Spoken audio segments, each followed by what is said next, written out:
नमस्कार आप सभी को। आज एक महत्वपूर्ण विषय को लेकर मैं आपके बीच में आया हूं और वो विषय है उत्तराखंड का संस्कृति विभाग, जो कि आज भ्रष्टाचार का अड्डा बन गया है, जहां के दुनिया भर के भ्रष्टाचार हो रहे हैं। और वहां पर जो मैडम बैठी हैं बीना भट्ट जी, उन्होंने कहीं ना कहीं इस पूरे विभाग को जो है कि गर्त में डाल दिया है। कोई पूछने वाला नहीं है, कोई जानने वाला नहीं है, कोई ये समझने वाला नहीं है कि आखिर इस विभाग में हो क्या रहा है। आप जैसे जानते हैं कि दिल्ली दूरदर्शन से पहले हम आवाज़ सुनो पहाड़ों का कार्यक्रम चलाते थे और वही कार्यक्रम हम जो है कि उत्तराखंड दूरदर्शन चला रहे हैं। हमने प्रयास किया क्योंकि हम संस्कृति के लिए काम कर रहे हैं, तो संस्कृति विभाग से इससे कुछ मदद मिले। जैसे कि संस्कृति विभाग का ऑडिटोरियम है, तो हमारे जो प्रतिभा करने के लिए जो बच्चे आते हैं, दूर दराजों के क्षेत्र के आ रहे हैं, इसके लिए हमने बहुत प्रयास किया। और ये आवाज़ सुनो पहाड़ों का भी जो एक मंच बना है, आज आप देख रहे हैं कि 50 एपिसोड अगर इसके आ चुके हैं और निरंतर एक कार्यक्रम दूरदर्शन पर चलता रहेगा। तो हमारा इसके पीछे उद्देश्य है कि हमें उत्तराखंड की परंपरागत संस्कृति बचानी है। हमें दुर्गम क्षेत्रों के उन बच्चों को मंच देना है जिनको मंच नहीं मिल पाता। यही काम मुझे लगता है कि संस्कृति विभाग को भी करना चाहिए, क्योंकि परंपरागत संस्कृति बचानी है। हमने कई बार प्रयास किए। माननीय मुख्यमंत्री जी के माध्यम से जब संस्कृति विभाग में लेटर जाता है तो बीना भट्ट जी ने साफ मना कर दिया कि इस प्रकार के लेटर तो आते रहे हैं। अगर बीना भट्ट जी मुख्यमंत्री जी के लेटर को कहती है कि इस प्रकार के लेटर आते रहेंगे, तो और लोगों का क्या होगा। मैंने दोबारा उस पर प्रयास किया था। सचिव साहब ने एक बार रास्ता बताया कि भाई आप हमसे थोड़ा सा इस कार्यक्रम के लिए एक ऐसा अनुदान ले जाओ कि आप इस कार्यक्रम को चला पाओ। मैंने कहा साहब मैं आपको लेटर लिख देता हूँ। तो उन्होंने बोला नहीं मेजर नहीं, आप सीएम साहब से करवा के ले, हो जाएगा आपका काम। तो सीएम साहब ने उस लेटर के ऊपर फिर संस्कृति विभाग को लिख दिया कि भाई इनको मदद की जाए। वो लेटर फिर सचिव साहब के माध्यम से जब विभाग में आया, बीना भट्ट जी ने फिर मना कर दिया कि भाई आपको हम ये कर ही नहीं सकते। तो मैंने पूछा मैडम, जब हम संस्कृति के लिए बच्चों के लिए और दुर्गम क्षेत्र के इन बच्चों के लिए हम जब काम कर रहे हैं, तो आखिर इसमें दिक्कत क्या है। उन्हें बोला नहीं आप तो कमर्शियल काम कर रहे हैं और आपके लिए ऐसा हम नहीं कर सकते। मैंने हो सकता है कोई नियम है, क्योंकि मेरा 2021 का एक बिल लटका हुआ था, उसके चक्कर काट रहा था। बहुत सारे लोग मिल रहे थे। तो जब मुझे कई कलाकार जो है कि परेशान दिखे, मैं कई कलाकार ऐसे दिखे जिनके बरसों से बिल लटके हुए हैं, जिन्होंने अपने कार्यक्रम करे लेकिन उनको कोई मानदेय उस तरीके से मिल नहीं पा रहा है। इसको ढूंढते ढूंढते काफ़ी लोग जो परेशान लोग थे, कुछ ने सूचना का अधिकार में बहुत सारी चीज़ें लगाई थी। सूचना का अधिकार में भी हमें जो है कि बहुत सारी चीज़ें जब मैंने उसमें देखे और नज़र में, तो मैं दंग रह गया कि आखिर ये काम हो किसके लिए रहा है।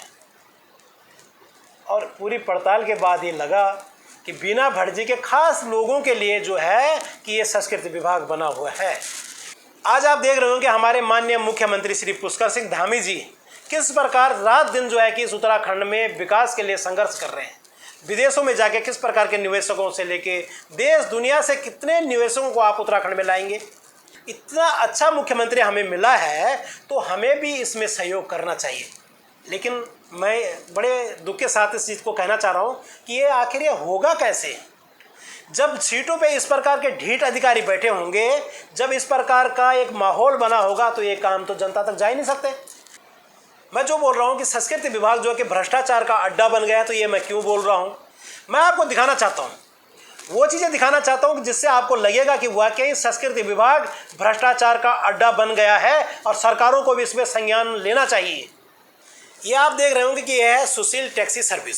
सुशील टैक्सी सर्विस के आप इतने सारे बिल इसमें देख रहे होंगे और आप देख रहे होंगे बहुत सारे बिल इसमें हैं। कुछ ऐसे बिल हैं कि जिनमें बहुत ज़्यादा गड़बड़ है। तो ये बहुत सारे नंबर अब आप इसमें देख रहे हैं कि जिसमें हमने ये गोल रेड कलर का जो सर्कल बनाया है, इन सर्कल में वो बिल हैं कि जो बिल बाद में उनका गाड़ी का नंबर चेंज कर दिया गया। इसलिए कर दिया कि भ्रष्टाचार का पता लग रहा था, क्योंकि दुनिया भर के बिल रिक्शे के नाम पे, ऑटो के नाम पे, ये दुनिया भर के वो हो रहे थे, है ना। इसमें से हमने 2 बिल जैसे कि हमने वो बिल लिए। अब आइए ये देखिए, एक है UK 07 TA 4450, ये बिल है और ये बिल है 3650 का। एक दूसरा बिल है उसी नंबर का UK 07 TA 4450 और इसका है 24,296 रुपये का।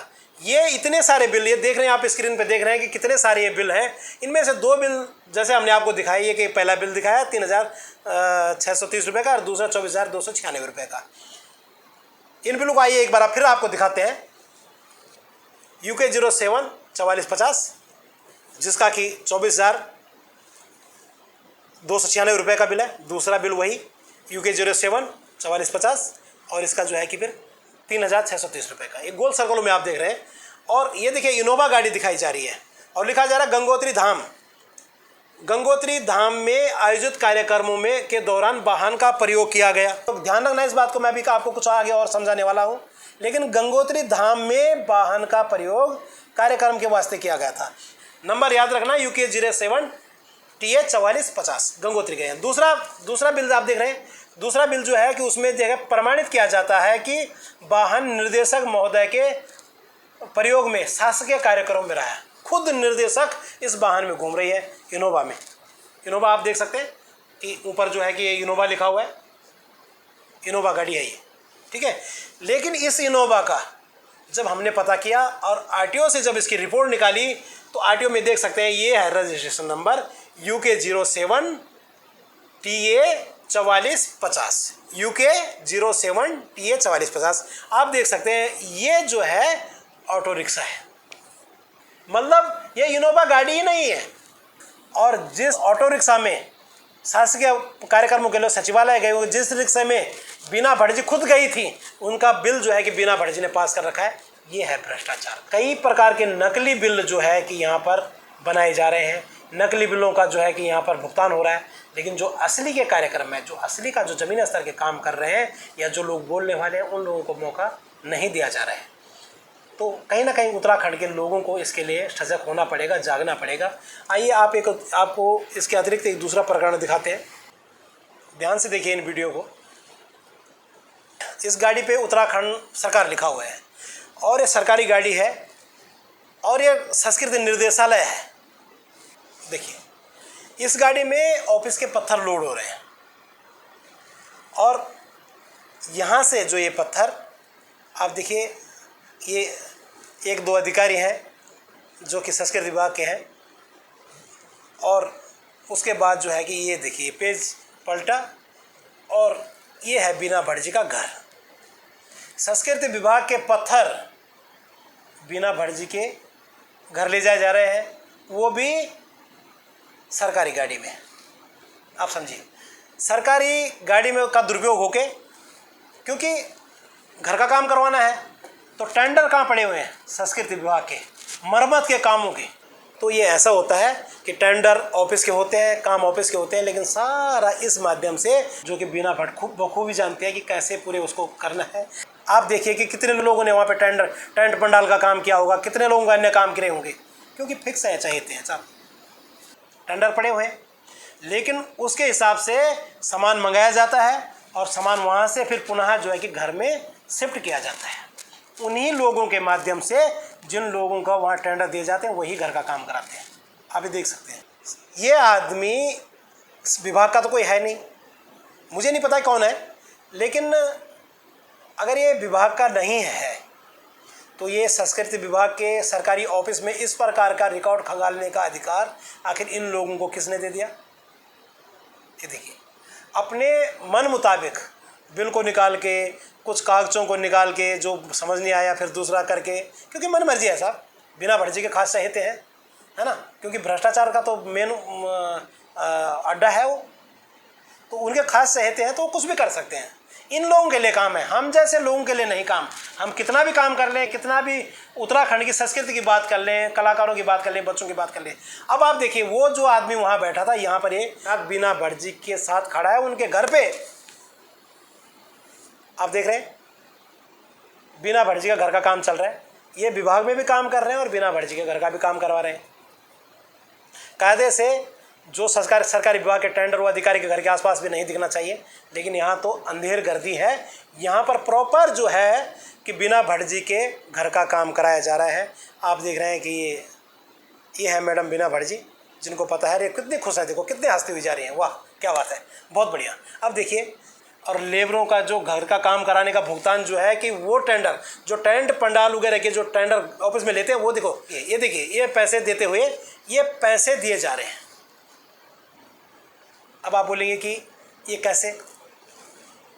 तो ये ऐसा होता है कि टेंडर ऑफिस के होते हैं, काम ऑफिस के होते हैं, लेकिन सारा इस माध्यम से, पैसे के माध्यम से लेन देन जो है कि बिना भटजी के घर पे सीधे सीधे देखा जा सकता है।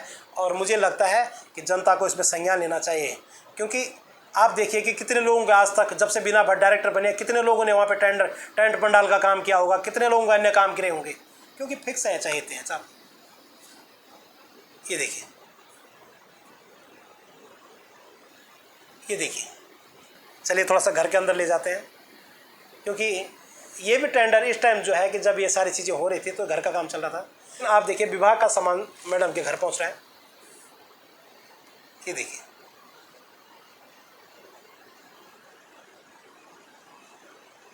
ये देख सकते हैं आप।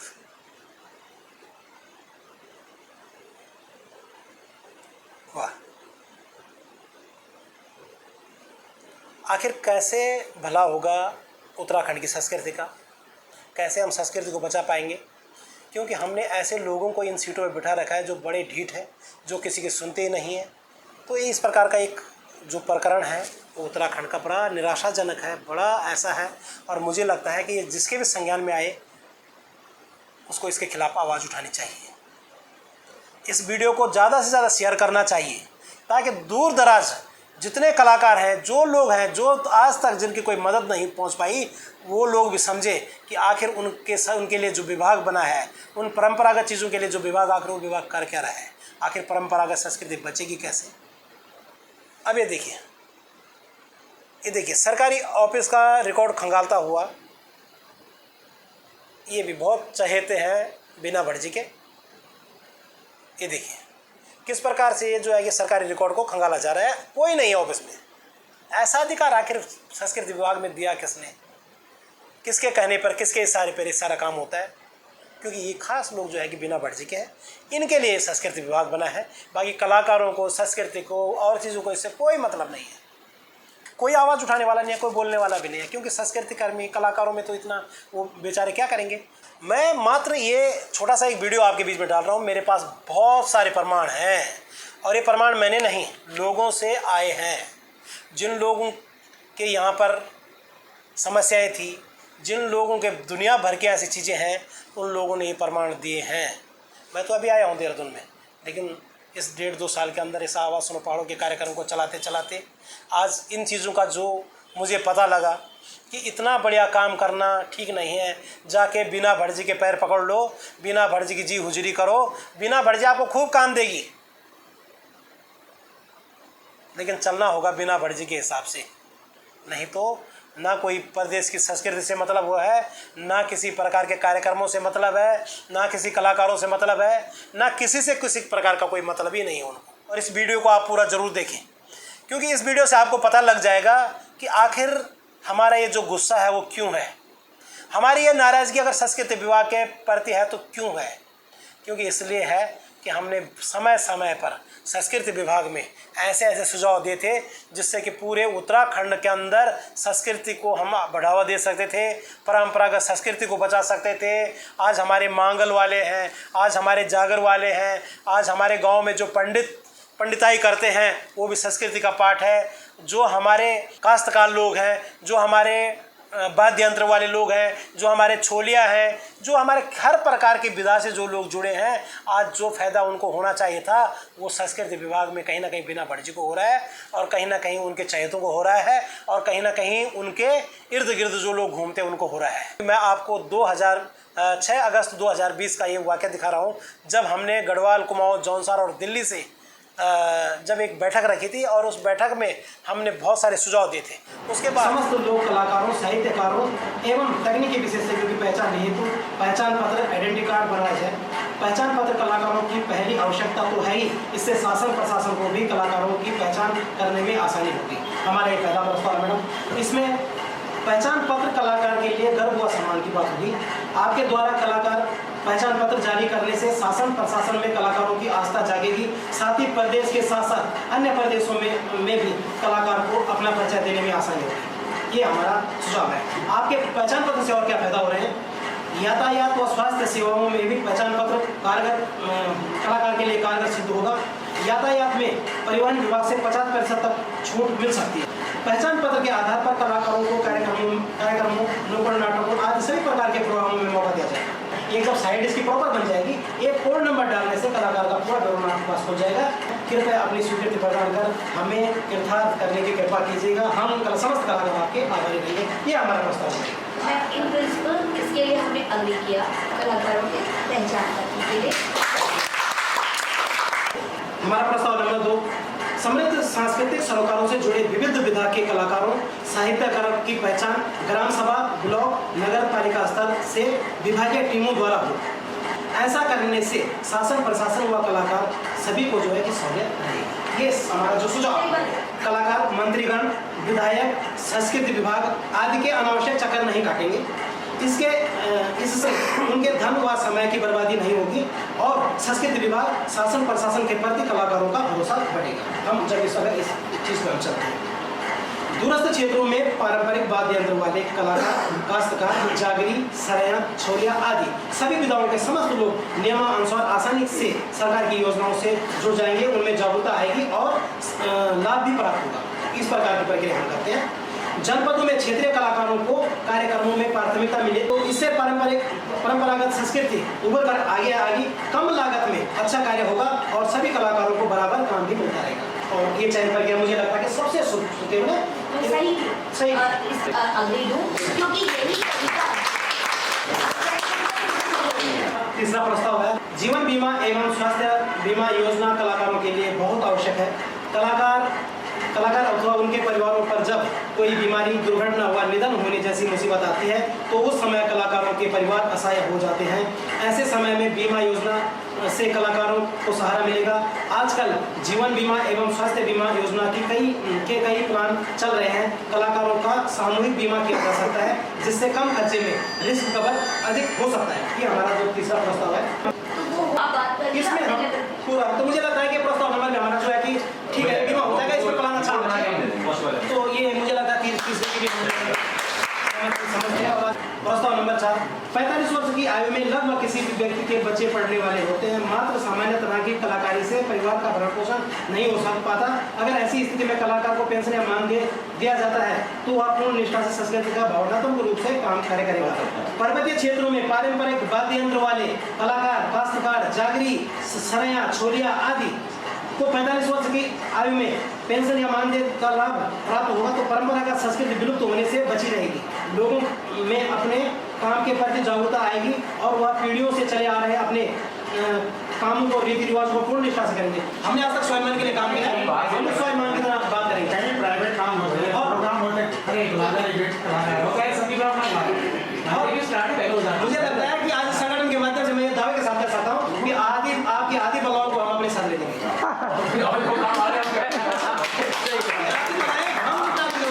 हमारे मिलन केंद्र आज जो है कि उसके आगे की झाड़ी काटने वाला कोई नहीं है। ऐसे मिलन केंद्र दुर्गम क्षेत्र में बने हैं। क्यों ना जो हमारे विधायक निधि द्वारा जो निर्मित केंद्र बने हैं, हमारे जो वाद्य यंत्र वाले लोग हैं, जो इस प्रकार का है, देखो एक चीज़ होती है कि हर चीज़ पे ऐसा नहीं कि भवन बनाने पे हम पैसा खर्च करें। हमें ऐसा भी करना चाहिए कि जो वो केंद्र बने हैं, मिलन केंद्र बने हैं, दूसरी चीज़ बनी है, उसको हम संस्कृति के प्रति इस्तेमाल कर सकते हैं। वो हो सकता है, इसका हम बढ़िया से वो करें। और जो हमारे वाद्य यंत्र वाले लोग हैं, जो हमारे सराइयाँ हैं, जो है हफ्ते में मतलब महीने में 5-7 दिन जो भी अपना टाइम रखें उस पर अपनी कार्यशाला वो चलाते रहे ताकि उससे संस्कृति ऐसी केंद्र काम कर सकते हैं। इसको दोनों चीज़ को हम रिलेट कर सकते हैं। पैसा खर्च करके जो चीज़ें बनी हैं उन पर संस्कृति के लिए इन चीज़ों को उपयोग में लाया जा सकता है। तो इस पर हो सकता है। तो ये दूसरा विषय हाँ, इसमें हम काम करेंगे। प्रस्ताव नंबर 7 हमारा है कोरोना महामारी के चलते हाल में दिवंगत हुए कलाकारों के परिजनों को शीघ्र मदद दी जाए। इनमें से कई कलाकारों का कला के सिवाय कोई और काम नहीं था। यह सब कलाकारी पर ही आश्रित थे। साथ ही उत्तराखंड के आर्थिक रूप से जूझ रहे कलाकारों की उचित सहायता की जाए। ये वीडियो मैं आपको दिखाता हूँ। ये मंगला राव जी हमारी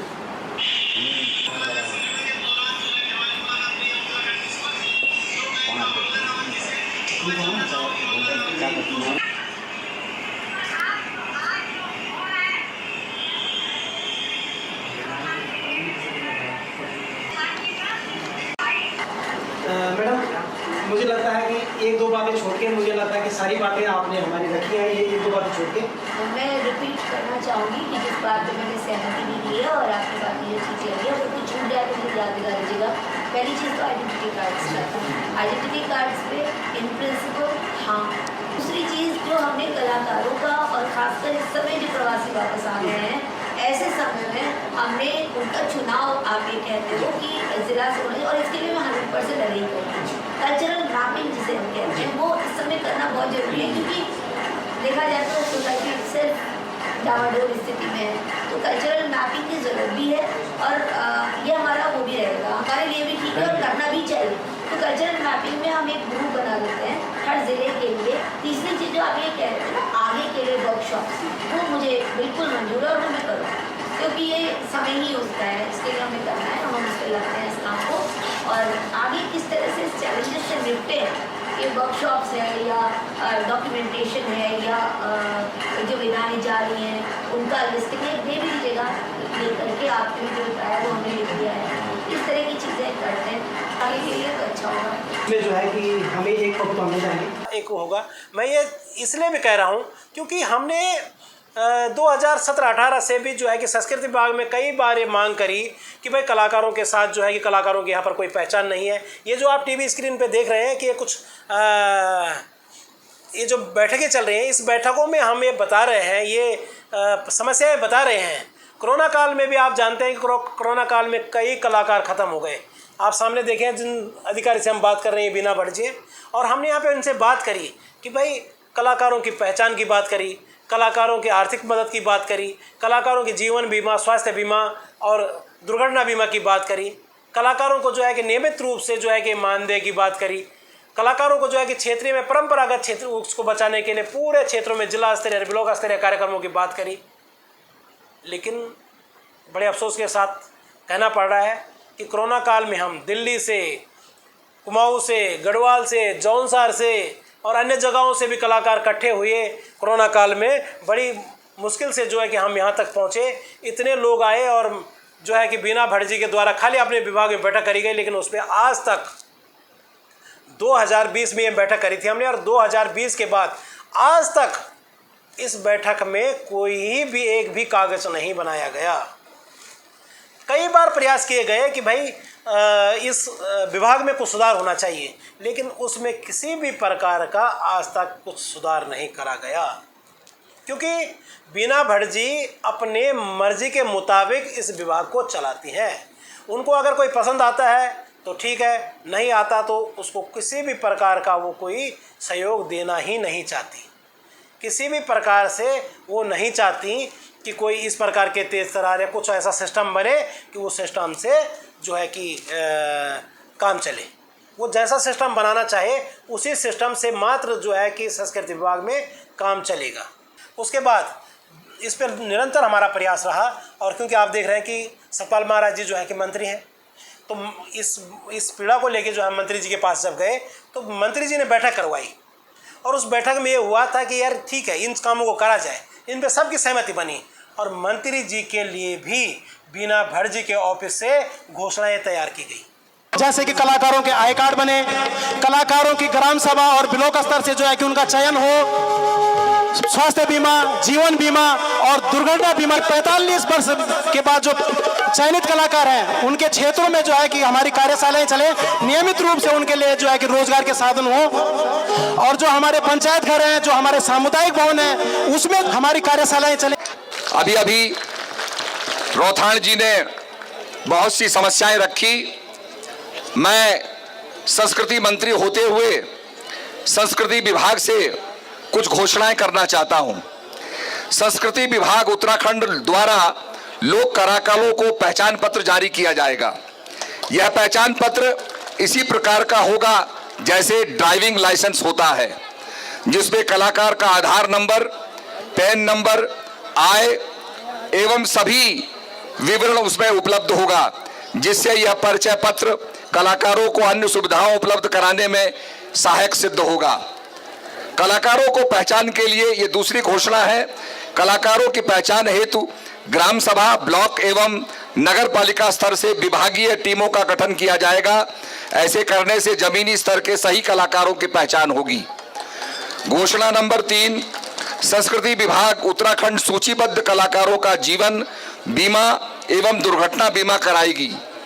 घोषणा नंबर 4, 45 वर्ष से अधिक आयु के मूर्धन्य चयनित कलाकारों के माध्यम से उनके निकटवर्ती पंचायत घरों में कार्यशालाएं संचालित कराई जाएंगी, जिससे उन्हें नियमित आर्थिकी की व्यवस्था हो सके।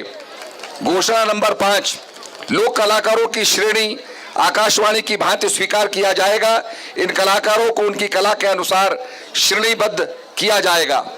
घोषणा नंबर संख्या 6, संस्कृति विभाग द्वारा निर्माणाधीन प्रेक्षागृह को सांस्कृतिक केंद्र के रूप में विकसित किया जाएगा, जिससे खराब मौसम में ये कलाकार अपनी प्रतिभा का प्रदर्शन कर पाएंगे, अपनी प्रतिभा को दिखा पाएंगे। ये लोक कलाकारों के लिए बहुत ही कल्याणकारी हमने घोषणा की है, और जो उनको समस्याएं होती है पेमेंट्स की, वो भी हल होगी और उनको आगे बढ़ने का मौका मिलेगा। जय भारत, जय उत्तराखंड। हमारा उत्तराखंड का गढ़ रत्न और संस्कृति का एक स्तंभ नरेंद्र सिंह नेगी जी वह दुई शब्द पर बोलना चाहना चाहिए तो ये हमारा सौभाग्य है कि यी पीड़ा वर्षों बटू झेलना चाहे जो कि अब शायद समाधान होना चाहिए। तो बहुत बहुत धन्यवाद, एक बार जोरदार तालियों से फिर स्वागत नेगी जी। अभी हमारा कैबिनेट मंत्री सतपाल महाराज जी ने कुछ घोषणा करनी है। क्षेत्र का वास्ता, सड़कों की घोषणा और कलाकारों का वास्ता, जो कि नरेंद्र राठाणन को सुझाव देनी शासन थे और महाराज जी घोषणा एक प्रति अपनी घोषणा करनी। एक वास्ता में आभार व्यक्त कर दो महाराज जी को कि उन कलाकारों का वास्ता कुछ घोषणा करनी है मंच बटी ने। तो हम सभी कलाकार लोग उनकी घोषणाओं को स्वागत करना और महाराज जी थे बहुत बहुत धन्यवाद देना। लेकिन बड़े दुख की बात है कि 2020 में आपने हमें ये विश्वास दिया कि ये काम हम करेंगे और ये काम होना चाहिए। 2021 में आपने माननीय मंत्री जी से जो है कि घोषणाएं करवाई और लास्ट में आप उनको भी झूठा बनाने के लिए तुल गए, क्योंकि आपने इतने टाइम के अंदर इन चीज़ों पे एक भी कागज़ तैयार नहीं किया, आपकी एक फाइल आगे नहीं बढ़ी। क्योंकि इस भ्रष्टाचार को यहाँ से ख़त्म करना है, क्योंकि मुझे लगता है कि सरकार आज जिस दिशा में काम कर रही है, जितनी तेज़ी से काम कर रही है, सरकार के इन नीतियों को जन जन तक पहुँचाने के लिए इस प्रकार के अधिकारियों को जो है कि एक बार फटकार लगनी चाहिए। इनको तो इन सीटों पर बैठने का कोई अधिकार नहीं होना चाहिए।